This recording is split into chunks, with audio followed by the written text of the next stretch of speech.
Если кто-то на первом этаже еще, вы не поднялись, поднимайтесь наверх. В этом году у нас 1 мая выпало на воскресенье. И как вы можете судить, у нас добровольно-принудительно очень многие участвуют в демонстрациях. Нет, причастия у нас не будет, потому что мы причастие делаем последнее воскресенье месяца декабря.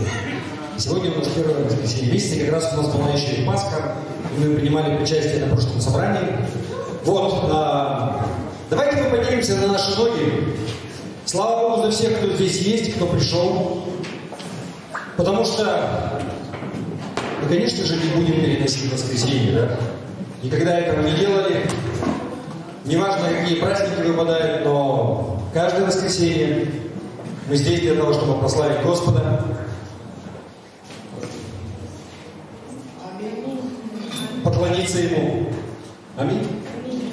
Поэтому сегодняшнее воскресенье, несмотря на то, что сегодня 1 мая, оно не исключение. Поэтому давайте мы помолимся, благословим Господа, несмотря на то, что у нас не так много в зале, особенно после прошлого воскресенья, если сравнивать. Мы будем славить Бога. Отец Небесный, Господь, благодарим Тебя за милость Твою, благодать к нам. Спасибо Тебе, Господи, что у нас есть возможность приходить к Тебе, что мы здесь сегодня собрались в это утро. Мы отдаем это собрание, это утро в Твои руки и просим Тебя о том, чтобы Твое присутствие, Твой Дух были здесь, посреди нас. Господь, веди нас, где нас поклонение, где это собрание. Благословляем это собрание Твоим именем. Уповаем на Тебя и ожидаем от Тебя. Ожидаем, что Ты будешь говорить в наших сердцах. Мы ожидаем, что мы что-нибудь получим. И мы славим Тебя. И весь Божий народ воскликнет. Аминь. Давайте славить Бога.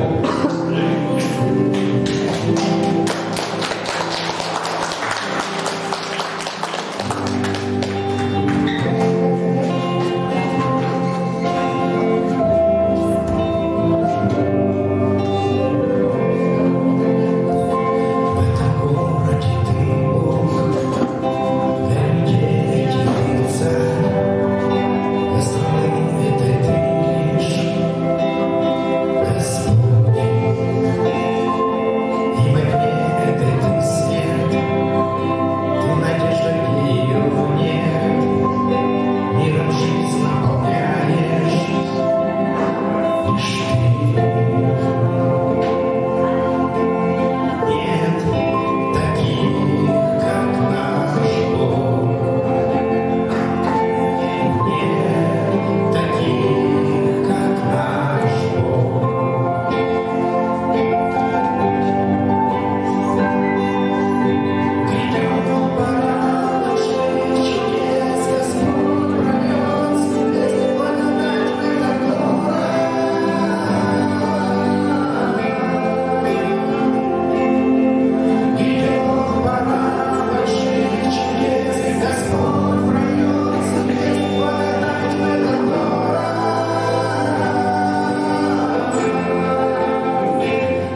Еще раз я рад вас всех видеть, несмотря на праздник, несмотря на демонстрации. Я так понимаю, вас никого не обязали быть на демонстрации. Присаживайтесь буквально на короткое время.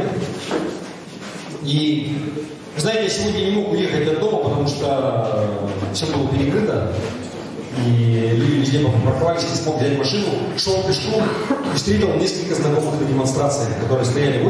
У нас, в смысле, я шел по улице, где выстраиваются колонны, которые потом будут принимать участие. И так много людей, знакомых. Город у нас все-таки маленький. Поэтому я рад вдвойне видеть вас здесь.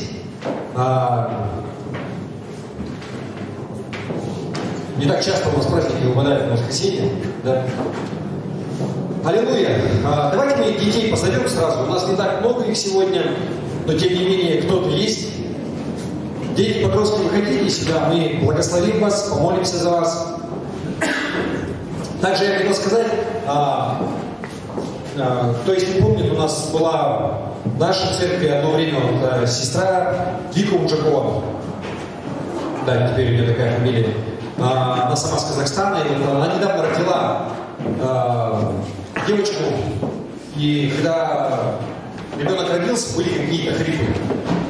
И ее сразу на аппарат ИВЛ подключили.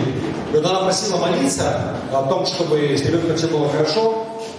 Мы здесь молились на молитвенном в пятницу вечером. Она потом написала, что аппарат отключили, ребенок сам дышит. Но вот сегодня написала, что все равно есть какие-то хрипы, поставили пневмонию. Я не знаю, как это возможно вообще у младенца, который только что родился. Ну, в общем, вот, просьба просто за это тоже молиться. Благословлять долгожданный ребенок. То есть первого ребенка не потеряли, был выкидыш. Вот, и давайте мы просто благословим всех детей и также помолимся за малыша отдельно. Хорошо? Казалось бы, мало-мало. Откуда они взялись? Это еще не все.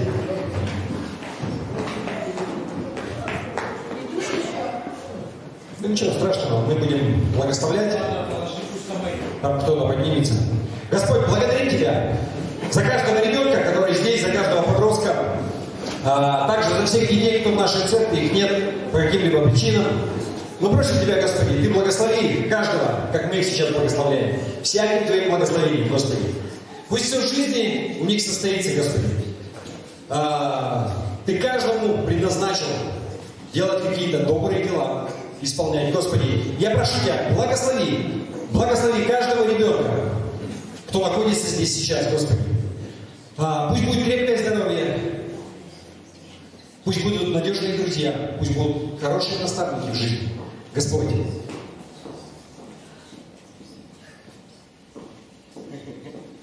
Во имя Иисуса. Пусть будет так.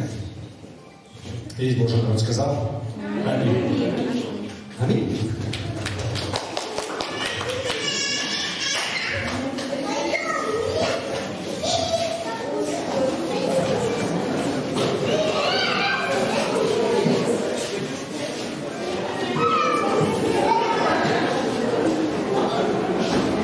Да, еще внимание.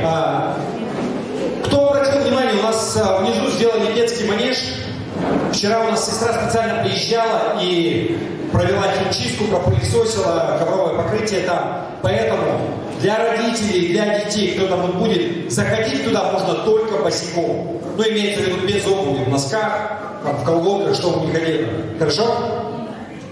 Поэтому проследите, если ваш ребенок вот туда заходит в ботинках, а все остальные, ну, как бы, вы понимаете, да, что так не делается. Поэтому обувь там нужно снимать. Потом также, если вы обратили внимание, у нас вот жалюзи начали появляться на окнах. Еще не до конца. Большая просьба, ко мне тоже подошли, это не я, но меня попросили объявить.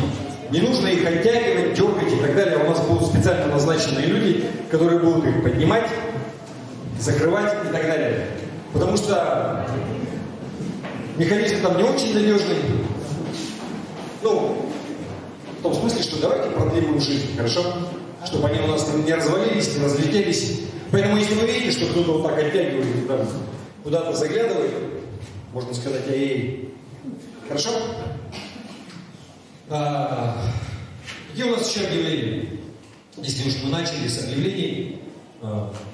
Сегодня у нас мы внесли небольшие изменения в регламент, да, формат проведения собраний. Как я уже сказал, меня спрашивали.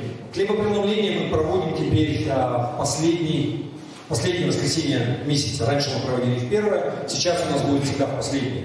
И в прошлое воскресенье у нас как раз еще и Пасха выпала на это. Как раз все одно к одному. Мы проводили хлебопреломление. Хорошо? А по первым воскресеньям месяца у нас будут поздравлять именинников. Поэтому сегодня мы также поздравляем именинников. Также мы остаемся на чаепитии. Кто хочет? Аминь. Скажите, вообще все хорошо? Да. Чего вы такие серьезные? Зима кончилась, солнце светит. 1 мая. 1 мая. Радоваться надо. День труда. Я никак не мог понять, почему нужно радоваться, что день труда, да? Казалось бы. Когда растешь, начинаешь понимать, на самом деле право на труд – это здорово. Особенно, когда безработица, и знаете, не каждый может найти работу. Поэтому слава Богу. Слава Богу за то, что у нас есть такая возможность. Хорошо. И давайте мы сразу тогда уже пожертвования и десятины у нас также. Да? Немаловажная часть служения. Можно кого-то попросить ведра по залу? И вы знаете, зачем мы это делаем, почему мы это делаем. У нас зима закончилась, и мы не будем уже, наверное, скоро платить за газ. Но тем не менее, нужды они остаются, да, по содержанию здания, по многим вещам. Мы также планируем заканчивать ремонт. Ну, не знаю, как заканчивать. Вообще, кто живет в частном доме, вообще возможно когда-нибудь закончить ремонт в частном доме? Мне кажется, ты когда что-то заканчиваешь, ты сразу же начинаешь делать что-то еще, потому что уже там что-то обветшало, и это процесс такой, который как бы нон-стоп. Вот, но тем не менее, несмотря на то, что цены сейчас такие, как бы слегка подросли, мягко сказать, особенно на импортные отделочные материалы, но будем молиться, чтобы была мудрость у нас, потому что то ковровое покрытие, которое мы хотели, ну как-то оно нескромно выросло аж в 2 раза.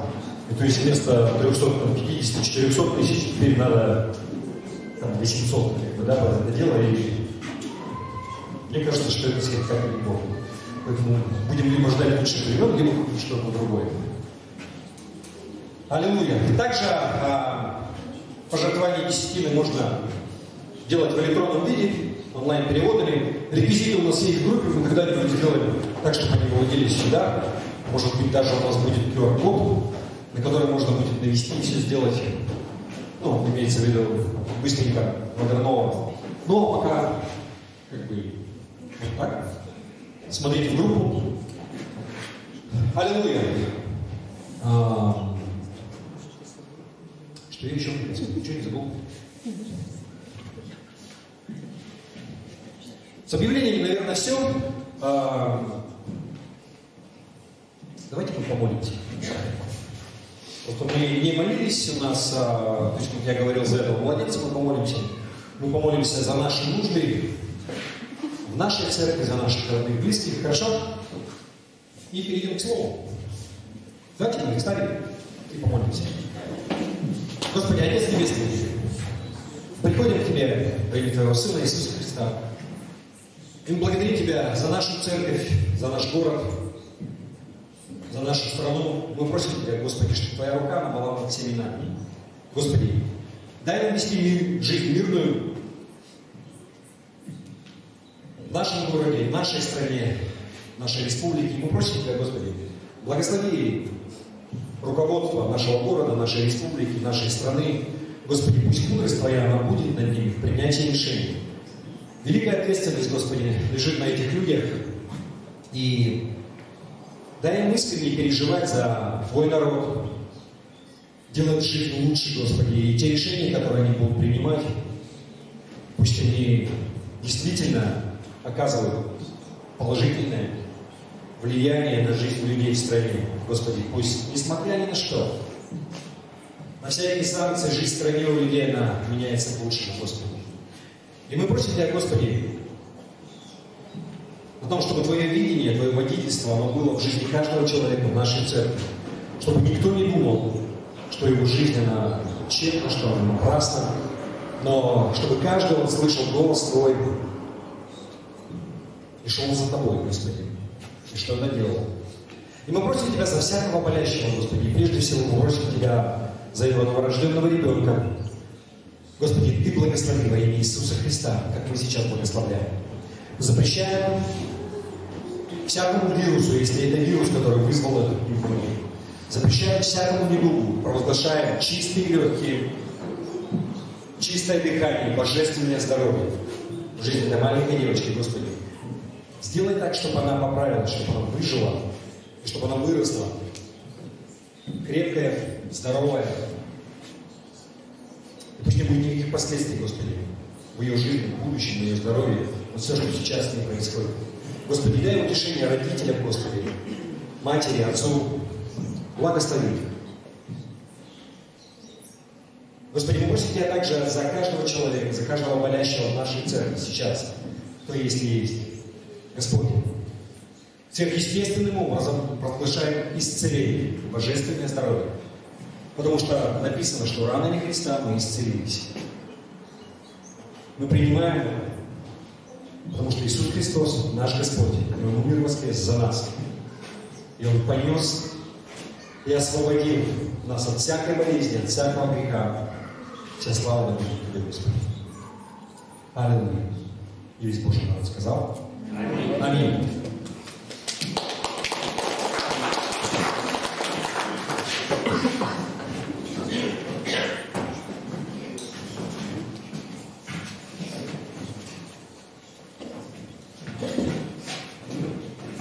Аллилуйя.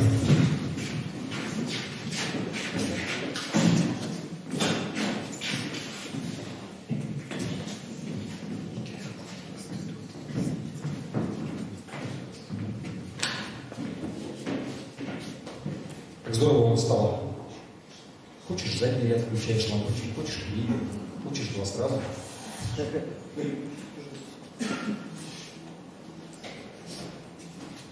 Я бы хотел сегодня поделиться с вами словом и продолжить эту тему. То есть мы как-то коснулись, да? Сначала говорили о вербном воскресенье, то есть у нас как бы такой хронологический порядок. То есть это когда Иисус уехал в Иерусалим, его встречали как царя, потом мы говорили на Пасху о том, как он воскрес, да, и какие события они происходили, как там люди, они шли, и не обсуждали все это, и что это значит для нас. И сегодня я бы хотел продолжить, да, дальше, поговорить о том, когда Иисус, он третий раз после своего воскресения, он явился своим ученикам, он явился Петру, и что вообще происходило, и какие вопросы он задавал Петру. Давайте мы прочитаем последнюю главу Евангелия от Иоанна, 21 глава, с 1 по 17 стих. Почти до конца. После того опять явился Иисус ученикам своим при море, в Тивериадском. Явился же так. Были вместе Симон, Петр и Фома, называемый Близнец. Так, Фома, называемый Близнец, и Нафанаил из Каны Галилейской, и сыновья Завидеевы, и двое других из учеников его. Симон Петр говорит ему: иду ловить рыбу. Говорят ему: идем мы с тобой. Пошли и тотчас вошли в лодку, и не поймали в ту ночь ничего. А когда уже настало утро, Иисус стоял на берегу, но ученики не узнали, что это Иисус. Иисус говорит им: дети, есть ли у вас какая пища? Они отвечали ему: нет. Он же сказал им: закиньте сеть по правую сторону лодки и поймаете. Они закинули и уже не могли вытащить сети от множества рыбы. Тогда ученик, которого любил Иисус, говорит Петру: это Господь. Симон же Петр, услышав, что это Господь, опоясался одеждою, ибо он был наг, и бросился в море. А другие ученики приплыли в лодке, ибо недалеко были от земли, локтей около 200, тащась сеть с рыбой. Когда же вышли на землю, видят разложенный огонь, и на нем лежащую рыбу и хлеб. Иисус говорит им: принесите рыбы, которую вы поймали.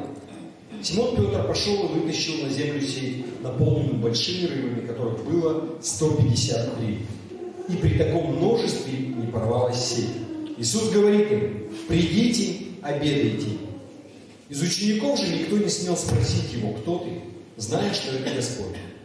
Иисус приходит, берет хлеб и дает им, также и рыбу. Это уже в третий раз явился Иисус ученикам своим по воскресенье своего звездного. Когда же они обедали, Иисус говорит Симону Петру: Симон Ионин, любишь ли ты меня больше, нежели они?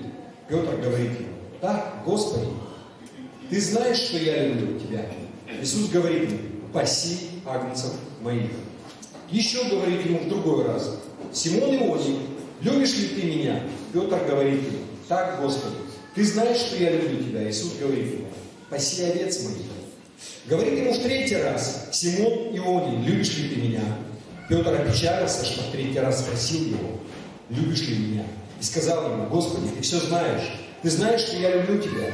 Иисус говорит ему: паси овец моих. Вот что-то произошло с этой лампочкой, она почему-то сюда повернулась. Как-то отражается не так. Прямо в глаза светит. Итак, что мы прочитали? Те события, которые происходили, да, когда Иисус, он в третий раз после своего воскрешения, он пришел к ученикам, он предстал перед ними, да, и он разговаривает с Петром. Но на самом деле, то есть давайте немножко пробежимся, чтобы освежить память вообще.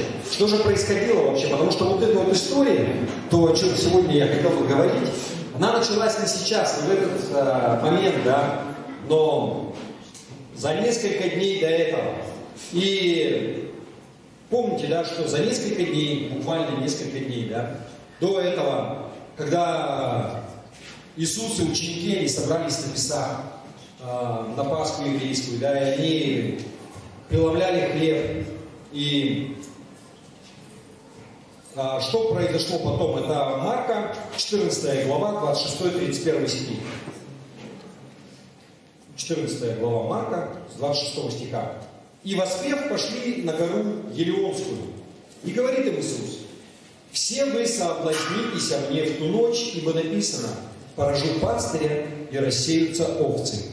По воскресенье же моем я предварю вас в Галилею». То есть, когда я воскресну, я вперед вас приду в Галилею. Там мы встретимся, да?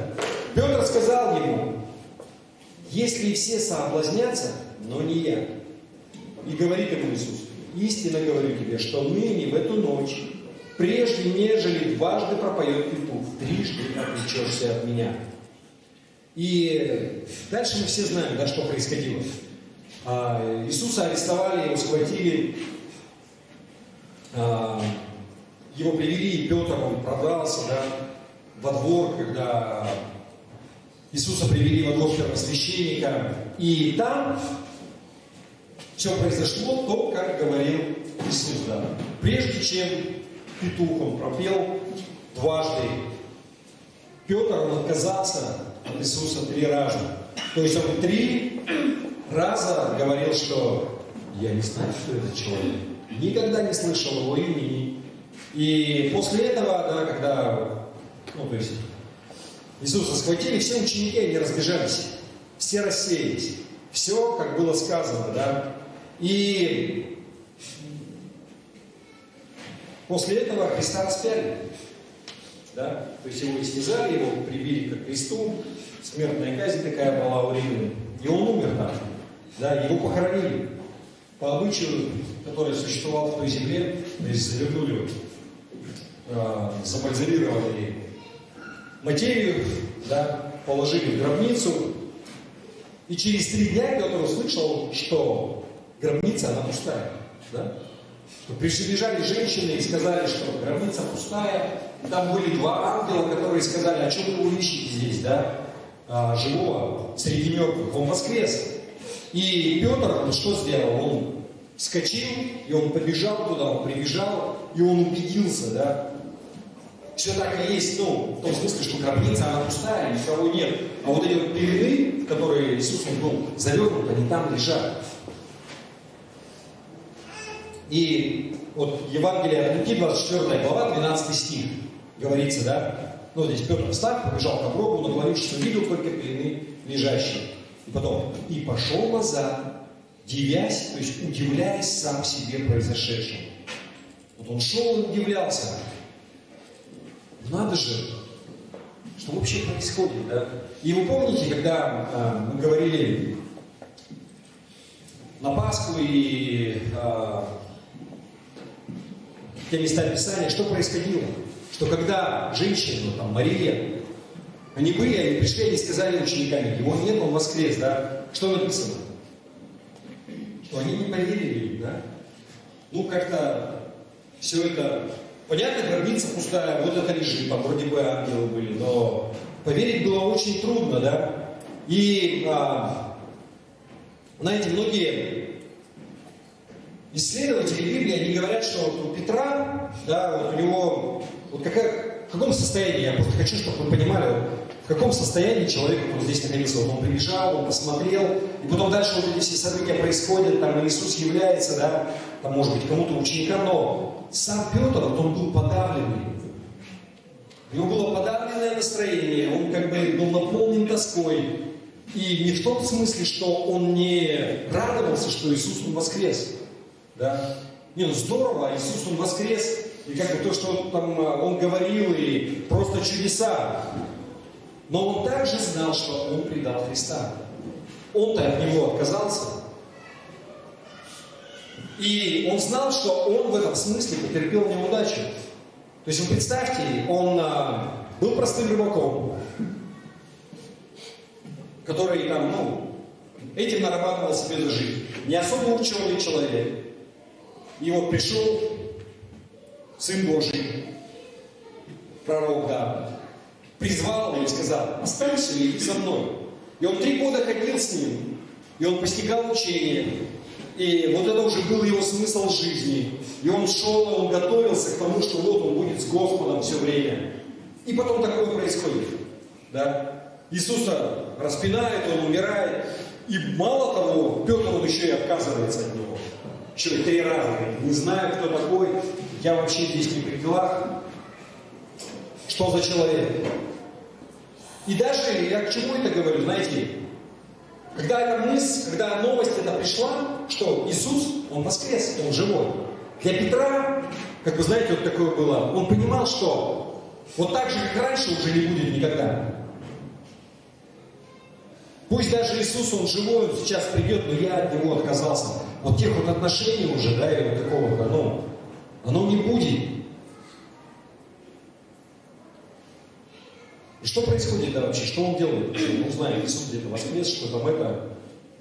В самом начале, когда мы читали, Он говорит: ребят, я пошел, рыбу ловить. И здесь важно понимать, он не в том смысле, как вот мы, например, вот Ник, поехали на рыбалку, да, там съездили там, на пару часов, или там, на ночь. В плане удовольствия, да, пойдем. То есть вы понимаете, что человек, он зарабатывал этим, кто на северах был.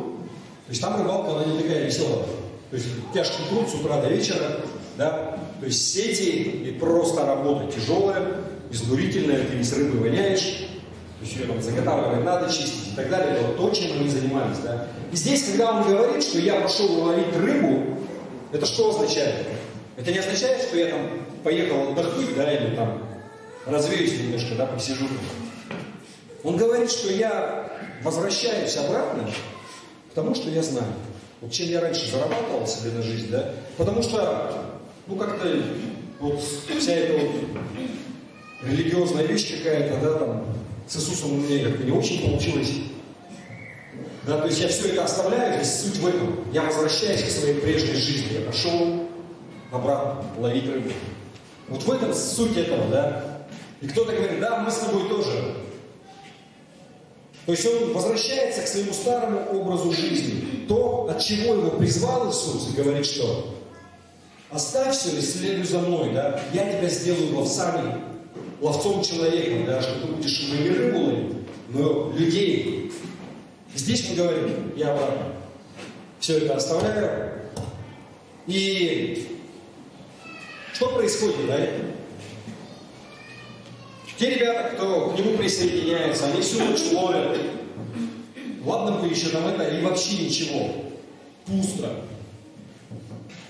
Ничего не поймали совсем. То есть они всю ночь трудились, там кидали сети, тянули, и ничего нет. Пустота. И здесь какой-то незнакомец появляется, да, на берегу. Когда они уже плывут обратно, и говорит им: ребят, есть еда? Вообще ничего нет. Иисус говорит: киньте сеть по правому борту и поймаете рыбу. И, как он говорит, закиньте сеть по правую сторону лодки и поймайте. И когда они это сделали, да, сеть она забилась. То есть представьте, ты всю ночь рыбачишь, ты ставишь сети, там, не знаю, по всему озеру. И ты, когда ты занимаешься рыбалкой в промышленных масштабах, это твоя работа. Ты, как правило, ты знаешь, что ты делаешь, да? Ты знаешь, куда бросать, где бросать, как делать и так далее.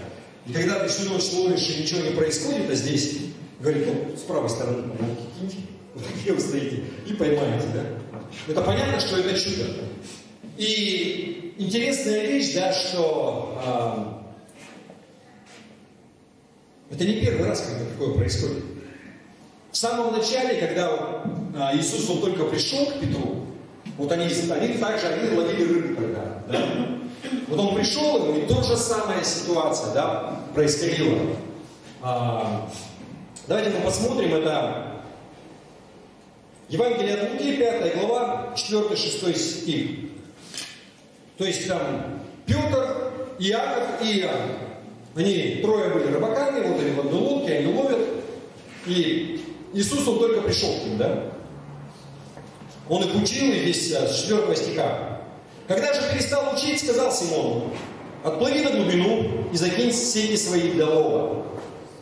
Симон, то есть Петр, да, говорит ему в ответ: наставник, мы трудились всю ночь и ничего не поймали. Но по слову твоему закину сеть. Сделав это, они поймали великое множество рыбы, и даже сеть у них прорывалась. Интересно, зачем, почему Иисус, Он делает то же самое, да, вот как бы то же самое чудо? То есть первый раз все понятно.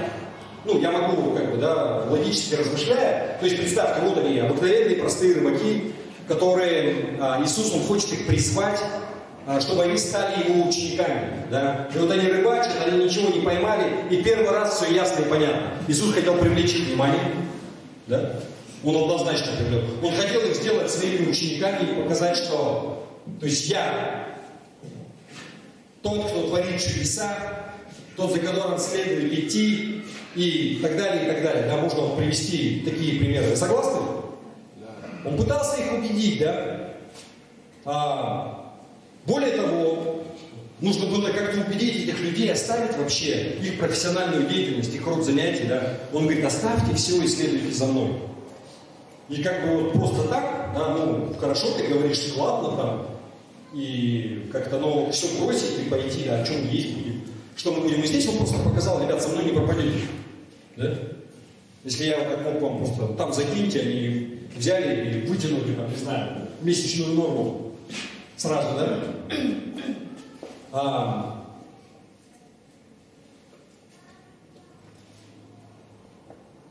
Знаете, здесь что интересно? Реакция Петра на вот это вот все. Когда первый раз Иисус, Он делает это чудо, какова была реакция Петра? Это 8 стих.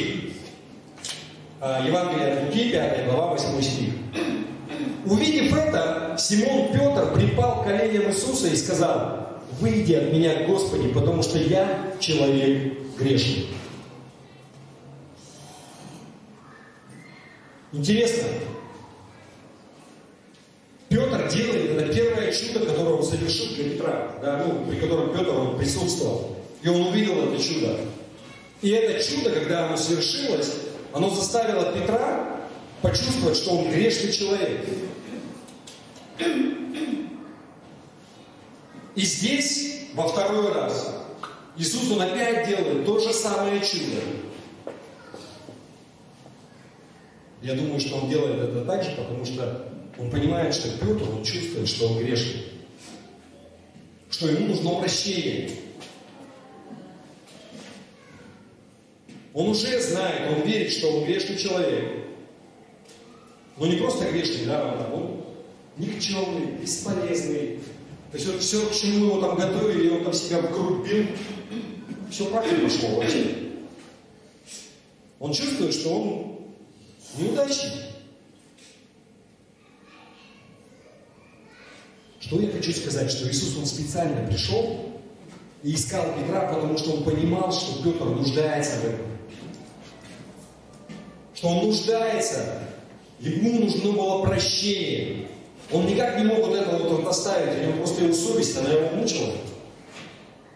Вы понимаете, о чем я? Вот его состояние. Очень интересно, знаете, вот вообще, как люди, они обращаются с грехом в своей жизни. Ну или вернее, каким образом грех он заставляет как бы, людей, влияет на их поведение. Потому что, знаете, есть такая группа людей, которые пытаются спрятать какой-то грех в своей жизни за добрыми делами. И в каком-то смысле можно сказать, что, знаете, это такое, ну, понимание как карма. Да? То есть, что это означает? Что, например, вот я буду делать хорошие дела для того, чтобы мои хорошие дела, они перевесили те плохие дела или те какие-то грехи в моей жизни, да. И вот если я там нагрешил чего-то наделал, вот я буду делать хорошее. И вот потом, как бы, да, Господь посмотрит, я не знаю, какое мышление, да, но суть в этом, что на весы, если там сложишь, да, вот плохие дела, хорошие дела, и мои хорошие дела они перевесят. Да. Все, что я сделал плохого, и все, что я сделал хорошего. Вот это вот, как бы, ну, понятие такого кармы, да. Можно сказать, наверное, в какой-то мере, да, что что-то подобное было у Петра. Потому что, Ну, я не знаю, когда смотришь, вот он пытался быть праведнее всех остальных учеников. Почему я говорю, да, тем, что, знаете, когда мы читали вот этот текст Писания, когда Иисус говорит, что написано, что рассеются овцы стада, да, и что вы все откажетесь от меня, потому что вот так, ну, такое будет. Петр говорит, даже если они все откажутся, я не откажусь от тебя. Вот они там все там, они такие, я никогда от тебя не откажусь. И потом он, да, ну, там дальше, где этого места сегодня не читали, но он дальше говорит, что даже если там вопрос будет жизни и смерти, меня будут убивать, я никогда от тебя не откажусь. То есть до такого он там как бы говорит, да? Почему он так говорил? Я верю, что он искренне верил в это. Вот у него такое, да, они там, не знаю, что там они, но я вот такой. Я не знаю, хотел ли он произвести таким образом впечатление на Иисуса. Но мы знаем, да, что он был очень горячий, импульсивный. Даже здесь, знаете, вот когда Иисус он говорит, и, то есть Иоанн Локтий говорит, это Господь. Когда вот это вот чудо произошло с сетями. И Петр, то есть он был раздетый, вообще весь стоял. Написано, что он схватил там руку, он на себя одел, бросился. Он не стал ждать, пока там все нагребут. Он вплавь поплыл к Иисусу, да, он показывает вот его горячность, вот эту вот его решимость, стремительность. Он быстро там на ходу свою прикрыл и вплавь до берега. Пока они там он к Иисусу. Но, знаете, я не знаю, прятал ли он таким образом свою, знаете, вот, чувство вины, свою греховность, там, не знаю. Но среди неверующих, да, среди язычников, вот такое вот поведение, например, оно, сплошь и рядом везде. Потому что если люди, они вне церкви, они не принадлежат Христу, вот единственный способ, чтобы чувствовать себя как-то хорошо, это быть в чем-то лучше, там, ну, не знаю, лучше своего начальника. То есть, я вот какие-то добрые дела делаю, или лучше там своих коллег по работе, лучше там своих соседей в чем-то, да.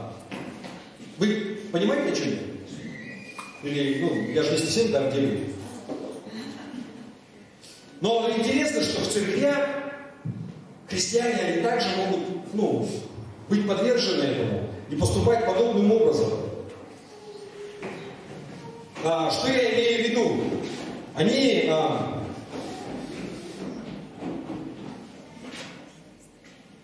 живут таким образом, чтобы показать, что мое христианство, вот оно лучше, чем твое. Начинают сравнивать, а я вот молюсь там по 5 часов в день, каждый день, там, я утрирую, да? Начинают там, а я хожу на каждое собрание, и вот как бы никому не говорит, но в себе такой, эти не христиане. Опять пропустили, а я пришел. Может кто-то сравнивать, начинать там какую-то позицию, влияние, еще что-то. Но суть в чем? Что они впечатлены своей собственной какой-то вот религиозной активностью. То, что они делают. Потому что пока они в чем-то лучше, чем там окружающие, да, они вот как бы себя чувствуют, что, наверное, Господь он не видит мою греховную какую-то эту, да, вот какие-то мои грехи или еще что-то, я же вот так стараюсь, я же вот так делаю. Знаете, Библия, она говорит о подобном мышлении, это 2 Коринфянам, 10 глава, 12 стих. Здесь больше вторая часть стиха, но давайте все прочитаем. «Ибо мы не смеем сопоставлять или сравнивать себя с теми, которые сами себя выставляют. Они измеряют себя самими собою и сравнивают себя с собою неразумно». Другими словами, если ты начинаешь так верить, насколько моя активность какая-то там, она лучше, чем у других, ты не очень разумно поступаешь.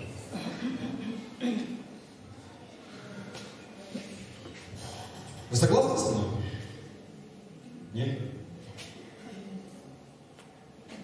Знаете, есть такой анекдот по поводу 2 охотников и медведя. Ну, там есть разные вариации, но суть в том, что там, шли, медведь выскочил, у них просто обыкновенные там дробовики, они на дерево полезли, медведь за ними. Один сидит на ветке, рюкзак снимает, сбрасывает сапоги, достает кроссовки, одевает, второй ему говорит: ты что, серьезно думаешь, что ты сможешь убежать от медведя? Нет, мне нужно просто убежать, бежать быстрее, чем ты.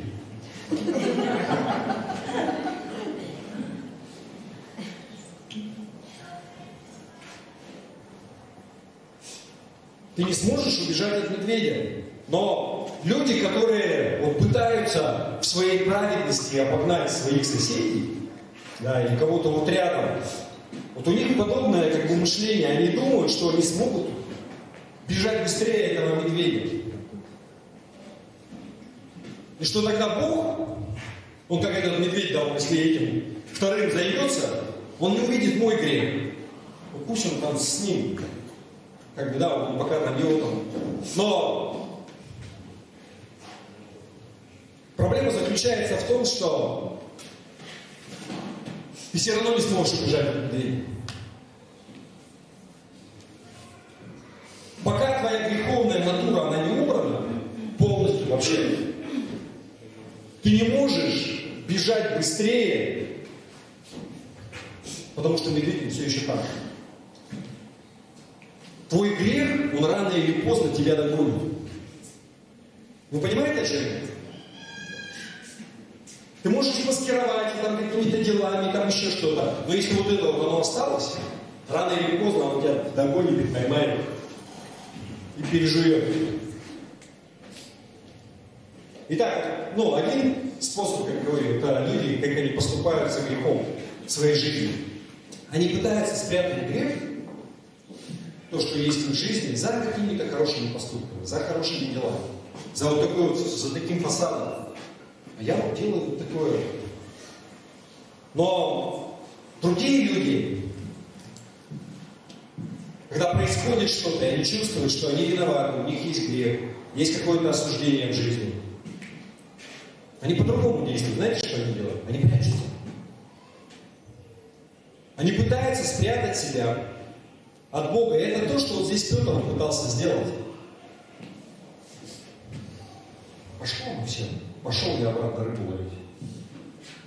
Все, что знаю, буду делать. Буду так жить. Он принимает решение, что он все, закончил с этим, он идет обратно к тому, что он знает, он будет ловить рыбу. И таким образом ему не нужно будет встречаться с Иисусом лицом к лицу. Что он не будет там стоять и говорить ему, да, что вот после того, как он отказался от него, он пытается спрятаться от Иисуса.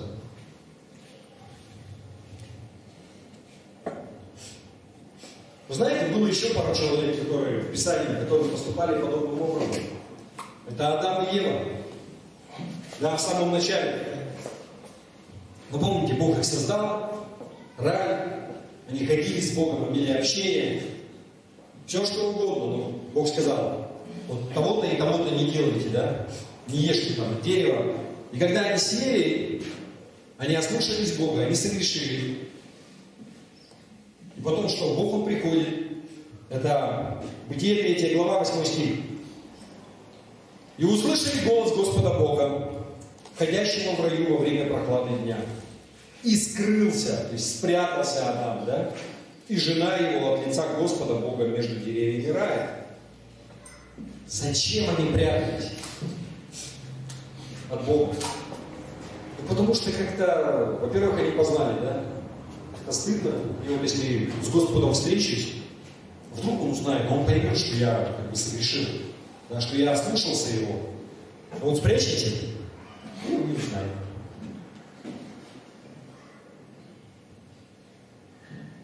Я не знаю, кто-то так поступал, нет, в этом смысле. Я себя ловлю на мысли, что я поступал подобным образом.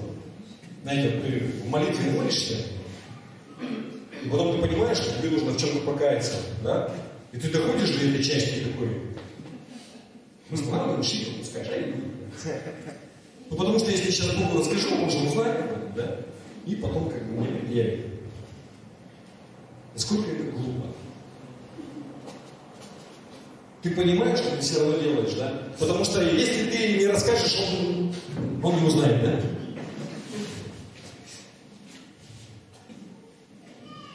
Конечно же, он знает.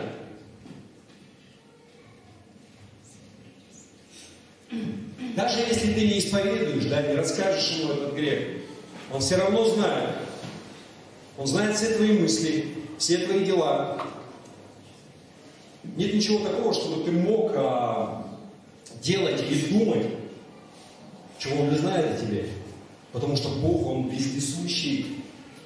Это значит, обитает везде.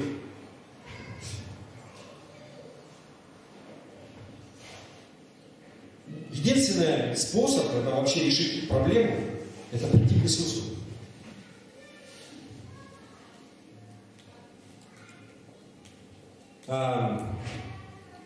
Чудесное место Писания, 1 Иоанна, первое послание Иоанна, 1 глава, 9 стих. О чем там говорит? Говорится, если исповедуем грехи наши, то Он, будучи верен и праведен, простит нам грехи наши, да? И очистит нас от большинства неправды. Там так написано? От большинства? Как там написано? Если исповедуем грехи наши, то Он, будучи верен и праведен, простит нам грехи наши и очистит нас от всякой неправды. То есть вообще от всей. Он не что-то там тебя, да, как бы покроет, но вообще все. Но сначала тебе нужно исповедовать этот грех. Ты должен прийти к Нему. Ты должен осознавать, ты должен понимать, что я нуждаюсь в Нем. Что я не смогу убежать от этого медведя сам. Мне нужно убрать его вообще.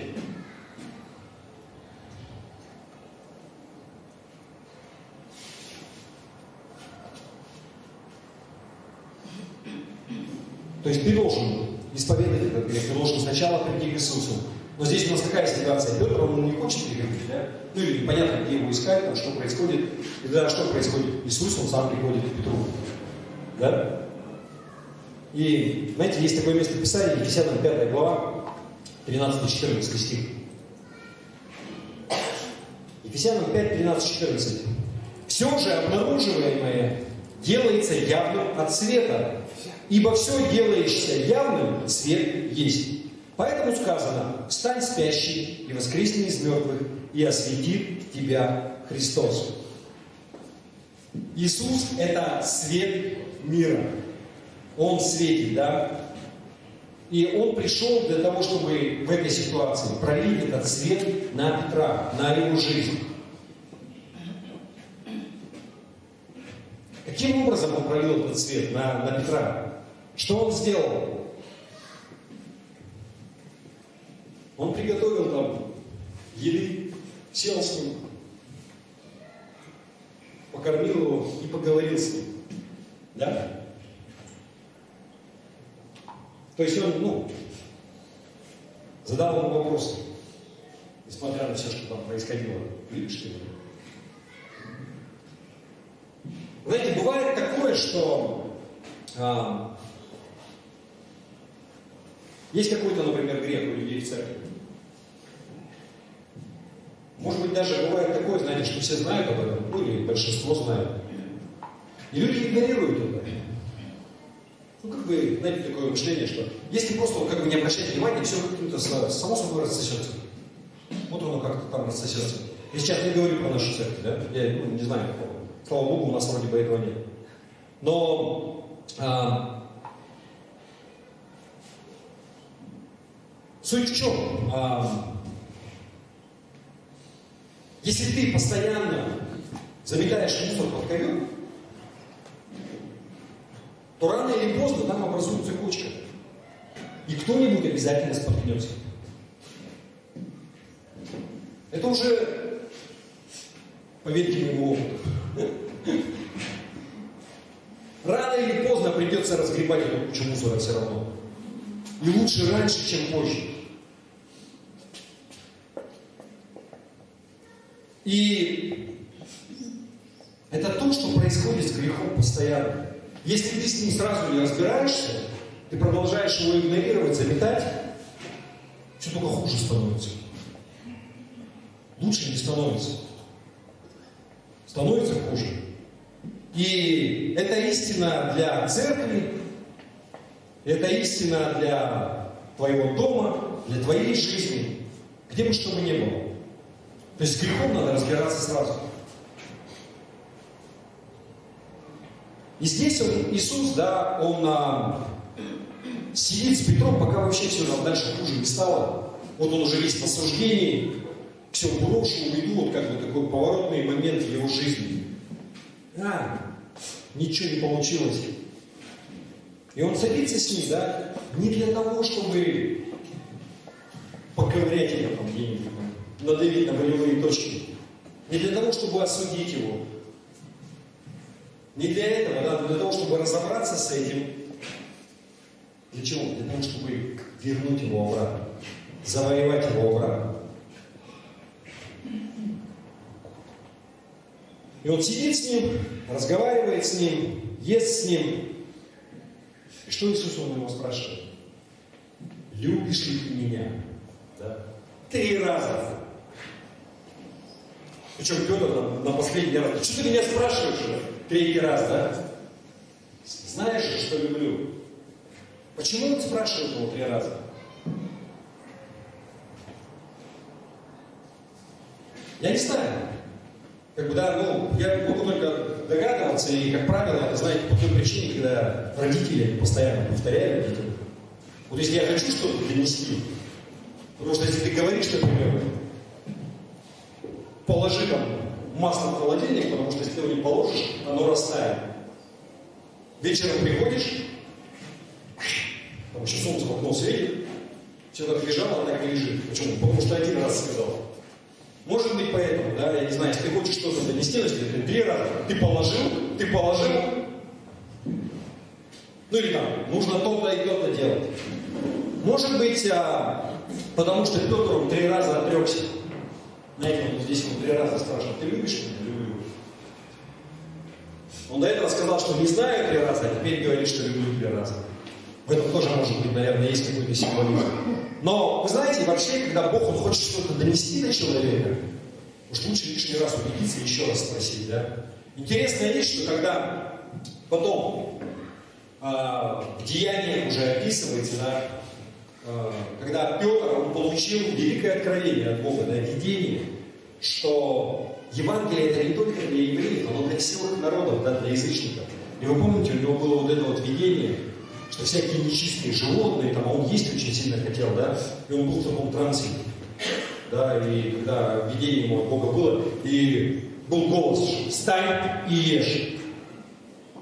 И он говорил, что не, как бы я никогда нечистого ничего не ел, как, потому что это, и что Господь, Бог сделал чистым, не почитай нечистым, да. И это было предзнаменование того, что для язычников Евангелие оно тоже есть. И что происходило? 3 раза это видел так же. Я не знаю, доходит, может, как бы долго.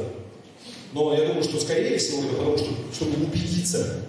Да, одно надо же мерещилось, да? Еще только не приснится. Но когда тебе 3 раза одно и то же. И здесь происходит то же самое.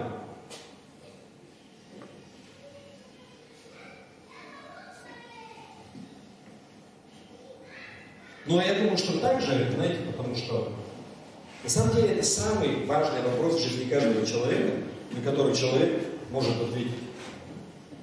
Когда Иисус у тебя спрашивает, любишь ли ты меня? Потому что если ты не любишь, все остальное вообще не имеет значения. И он его спрашивает 3 раза. В Евангелии от Иоанна, 14 глава, 15 стих, Иисус он однажды сказал следующие слова. Если любите меня, соблюдите мои заповеди. Знаете, он, интересно, он не сказал здесь, что хочешь быть святым и быть ближе к Богу. Соблюди мои заповеди, да? Или он не сказал, что хочешь быть праведным. Но он говорит, Если любите меня, то тогда соблюдете мои заповеди. Любите ли меня? Знаете, я слышал такую историю, я не знаю, вроде как правда. История про семейную пару. Мужчина и женщина. И муж был такой деспот. В самом начале их совместной жизни он сделал список из 25 правил. И сказал: это то, что ты должна исполнять. То, что ты должна делать. Ему вообще ничего не нравилось. Ни как она готовит, ни как она убирает дома, ни как она ему одежду гладит. И он постоянно ее подкалывал, подковыривал, там, смеялся над ней. И она пыталась все время, да, вот как-то вот исполнить вот это, она брала этот список, и у нее никогда не получалось как бы угодить ему постоянно, да, вот как-то удовлетворить его. И жизнь, она была ужасной. Она чувствовала себя ничтожеством полным. В один день, к ее великой радости, муж умер. Через какое-то время она встретила другого человека. Они полюбили друг друга. И эта жизнь, она была другая. Она любила его, он любил ее. И она из кожи вон лезла, ну, как бы, стараясь угодить, что-то делать. И однажды дома она, убираясь, нашла этот список, который у нее был из прошлой жизни. 25 правил. И сначала такое чувство отверженности, гнев, чувство неполноценности поднялось. Но потом она просто взяла и рассмеялась. Потому что она поняла, что она исполняет все эти 25 правил, которые были написаны предыдущим мужем. Легко. Не напрягаясь. И все, что там было написано, она делала. Почему? Потому что она любила.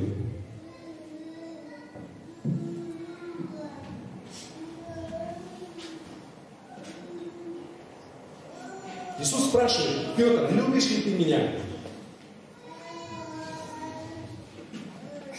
Интересная вещь, что он ему отвечает, да, Иисус, на то, когда Петр говорит: да, люблю я тебя. Да, ты знаешь, Господь, что я люблю тебя. Он ему 3 раза говорит: паси агнцев моих, паси овец моих.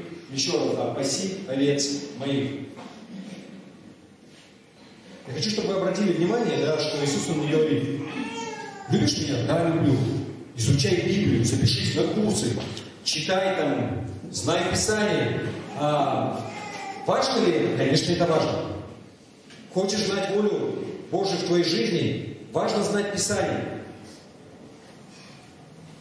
Но Иисус вам не сказал: любишь ли ты меня? Ходи в церковь, не пропускай собрания. Важно ли это? Конечно, важно. Это вообще не опционально. В смысле, у нас нет выбора. Хочу — хожу, хочу — не хожу. Мы призваны к тому, чтобы здесь собираться раз в неделю и воздавать славу Ему. Но Он так не сказал, да?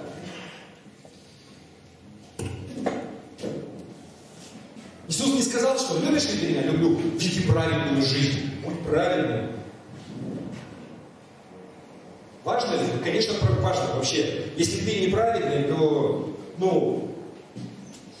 вообще ничего нет. Конечно, это важно. Ты не можешь угодить Богу, если ты не ведешь праведную жизнь. Все это важно.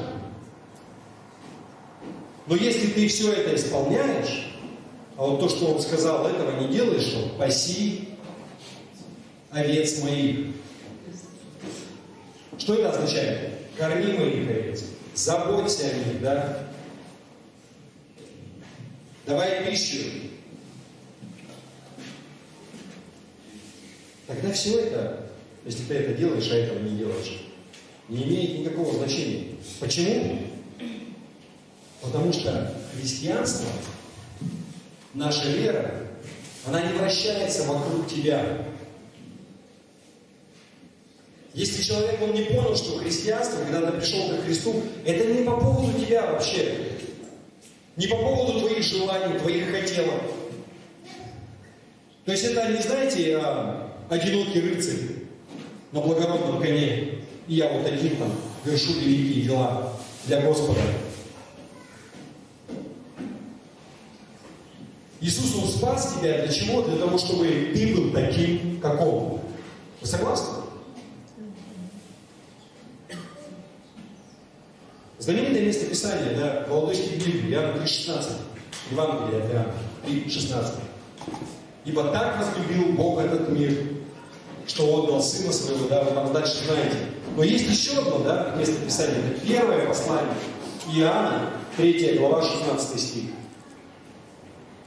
Знаете, начинается как: любовь познали мы в том, что Он положил за наш душу свою. Очень похоже, да, на Иоанна 3,16. Но смотрите, вторая часть этого стиха. Первое Евангелие от Иоанна 3,16, вторая часть. И мы должны полагать души свои за братьев.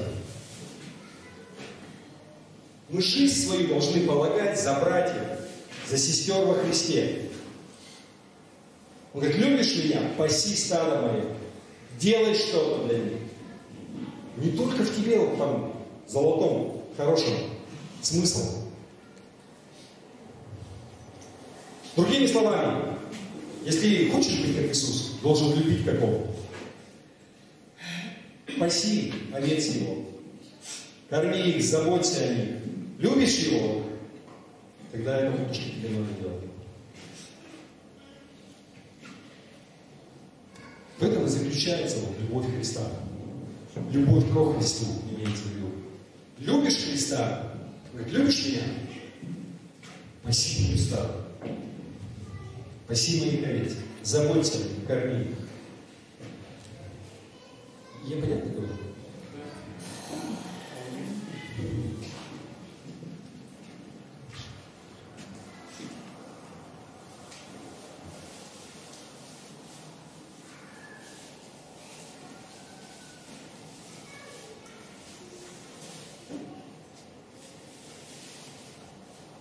Я не знаю, что, наверное, можно на этом заканчивать, но я вот хочу, чтобы потом не потерялась эта мысль. В этом вся суть.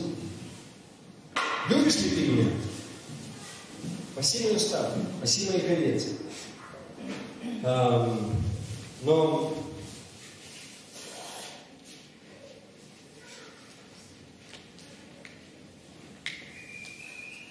наверное, дополню в конце.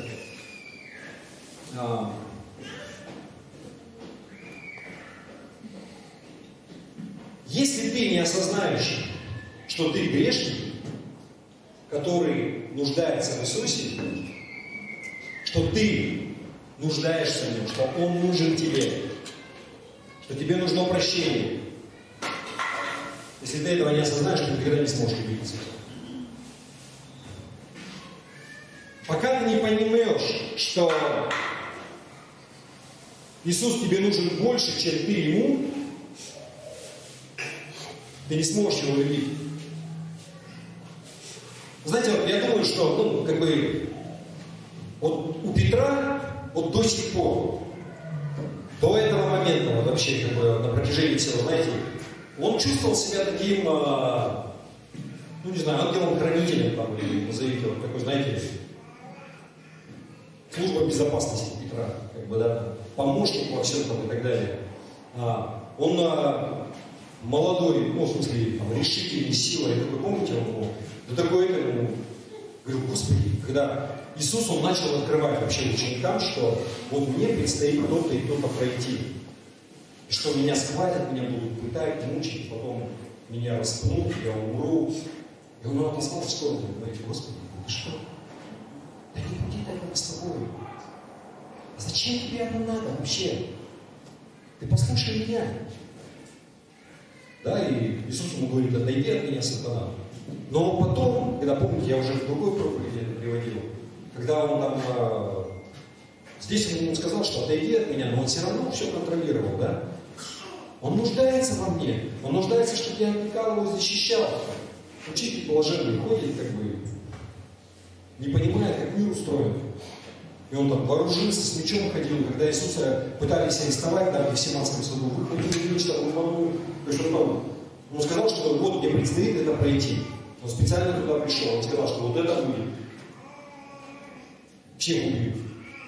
Только попробуйте, да? Он его защищал, он думал, что Иисус нуждается в нем больше, чем Петр в Иисусе. Вот что я пытаюсь донести. Но, знаете, когда он сидел весь подавленный и раздавленный, он понимал, что все, что знал, сейчас вернусь обратно к своей старой жизни. Ни на что я больше не годен, да? Здесь уже ничего не было. Он понимал, что я нуждаюсь в Иисусе. И когда вот это произошло, после этого, да, он всегда доносил в своих проповедях, он, знаете, он показывал, он сам это пережил, и он говорил, что люди, да вы грешники, вам нужен Спаситель, вам нужен Иисус. Вы помните, что когда он начал проповедь свою, он ходил по Иерусалиму, да, и он говорил, что, как там? Давайте мы почитаем, наверное, да? Он говорил, что вот это Деяние, 2 глава, 36 стих, вот он говорит: «Итак, твердо знай весь дом Израиля, что Бог сделал Господом и Христом сего Иисуса, которого вы распяли». Он говорил, что вам нужен Спаситель. До такой степени, да, что вот они там все сидели, говорят: что же нам делать? Мужи и братья там спрашивали. Когда он перед Синедрионом там говорил, он говорит: слушай, ты так всем говоришь, они считают нас повинными в его крови. Ты так проповедуешь, что перестань. Они думают, что его кровь на наших руках.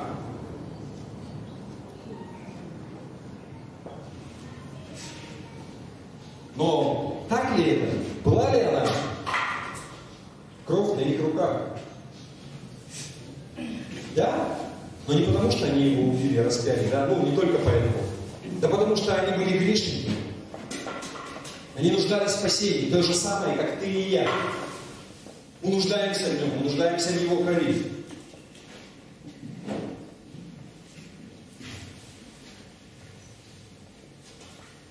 Но когда они его спрашивали, что же нам делать, Петр говорит: покайтесь, и докрестится каждый из вас во имя Иисуса Христа для прощения грехов, и получите дар Святого Духа. Если ты любишь Иисуса, то ты к Нему приходишь на Его условиях, не на своих. Чтобы к Нему приходить, говорят, что покайтесь. Аминь. Я надеюсь, я вас не выгнал в уныние. Как праздничный день. Весть-то она радостная и благая, да? Но нам нужно понимать, что если мы любим Его, то это не вокруг нас все это вращается. Он говорит: любишь меня? Ну, паси моих овец. Делай что-то для них. Мы призваны к тому, чтобы принимать участие в жизни друг друга. Что-то делать, а не просто сидеть. Да? Аминь. Давайте мы встанем. Я не знаю, у нас есть ли такие люди, кто ни разу не молился молитву покаяния? Я не вижу никого, кого бы я не знал. У нас, по-моему, все спасенные. Есть у нас не спасенные люди? Нет. Поэтому давайте мы просто помолимся, и мы закончим собрание, да? Торжественную часть, и мы вместе пообщаемся там. Хорошо? Аллилуйя, Отец! Благодарим Тебя за Твое Слово и за Твое помазание. Я прошу Тебя, чтобы то Слово, которое прозвучало, оно произвело правильный эффект, Господи. Если я что-то внес туда человеческое, пусть оно упадет и умрет, не принесет никакого плода. Господи, но если есть какое-то зерно, которое упало в сердце любого человека здесь, и оно от Тебя, пусть оно даст новый хороший плод в жизни этого человека. Пусть будет так. Аминь. Все с миром Божьим.